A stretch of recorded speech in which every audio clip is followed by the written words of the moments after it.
प्रिय भाई बहनों, आज की रोटी की हर सदस्य व्यक्तियों के लिए येशू ख्रिस्तांची मधुर नामाचे सप्रेम नमस्कार।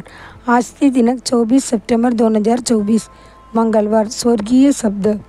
जो कोणी जीभ बोलतो तो मनुष्याशी बोलत नाही तर देवाशी बोलत नाही, कारण कोणी त्याला समजू शकत नाही, परंतु आत्म्याने तो गुढ बोलतो। पहिले कोरिन्थियर 14 अध्याय 2 वचन। जेव्हा आपण पवित्र आत्मा प्राप्त करता तेव्हा आपण देखील आगेत भाषेत बोलण्याची कृपा भेट दिली। पवित्र आत्मा आगे जो आपल्याला भाषेत बोलण्याची साठी निर्देशित करतो तो तुमच्याकडे येतो, आपले शरीर त्यांची मंदिरासारखे बनवते, आपल्यामध्ये राहतो आणि भविष्यसूचक भाषेत बोलतो। तो तुम्हाला प्रार्थनेचे आत्मा देतो आणि आपल्या स्वर्गीय पित्याशी कमजोर करतो। पवित्र शास्त्र म्हणते त्याचप्रमाणे आत्मा आपल्या कमजोरपणात देखील मदत करतो, कारण आपण ज्या प्रार्थना केली पाहिजे त्यासाठी आपण काय प्रार्थना करावी हे आपल्याला ठाऊक नाही, परंतु आत्मा स्वतःला दुःखी आहे जे बोलू शकत नाही। रोमकर 8 अध्याय 26 वचन। हृदयाचे भरपूर प्रमाणात दोन बोलते। गणित 12 अध्याय 34 वचन।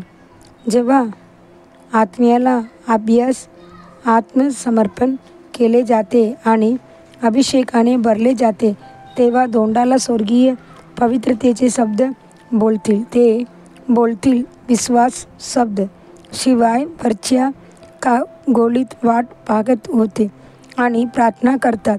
पवित्र आत्म्याने भरलेले होते आणि आत्म्याने त्याने वचन दिले म्हणून इतर भाषांशी बोलू लागले। प्रेषिताची कृत्ये 2 अध्याय 4 वचन।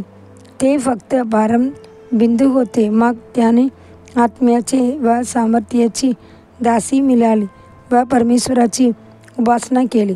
देवाची मुले आनंदी इतर भाषेत बोलत आहे। अतिशय दिवस जसे जीभ आणि ओठ खूप महत्त्वाचे आहेत। एक महान संदेष्ट म्हणून यश प्राप्त करण्यासाठी प्रभूने आपल्या जिभेला वेदीची अग्नीने स्पर्श केला आणि म्हणाला, आमचे पाप काढून घेतले गेले आहे आणि तुझा अपराध दूर आहे। आणि येसाया आणि भविष्यसूचक शब्द बोलू लागले। जेव्हा आत्मा एखाद्या व्यक्तीवर उतरतो तेव्हा प्रथम अंक म्हणजे जीभ आहे। घोडे बघा, त्याने ते बाळगण्यासाठी आणि त्यांचे संपूर्ण शरीर चालू करण्यासाठी त्यांची तोंडात थोडा ठेवा। जगाचे देखील बघा, जरी ते खूप मोठे आहेत आणि भयंकर वायुमार्ग चालवले जातात, जिथे पायलट इच्छा असते तिथे ते अगदी लहान रडारने बदलले जातात। याकूब 3 अध्याय वचन 3 आणि 4। पण तू माणूस कसा आहेस? त्यांचे संपूर्ण आयुष्य केवळ त्यांची जिभेवर नियंत्रण ठेवून चालू शकते। म्हणून तुमची जीभ पवित्र आत्म्याला समर्पित करा। जितके अधिक भाषा बोलतात तितकेच तुम्ही देवाची मागणात बदल बोलता आणि त्यांची स्तुती करावी। आपल्या जिभेचे प्रत्येक शब्द सुधारित आणि फायदेशीर असू द्या। प्रभूची सेवा करा आणि आत्मा जिंकून त्याच्यासाठी देवाचे शब्दसह कुटुंब तयार करा। देवाची मुले, स्तुती, उपासना आणि परमेश्वर गौरव। देवाची सुरुवातीची घोषणा करा। देव तुम्हाला आशीर्वाद देवा वागू। पुढील ध्यानासाठी वचन।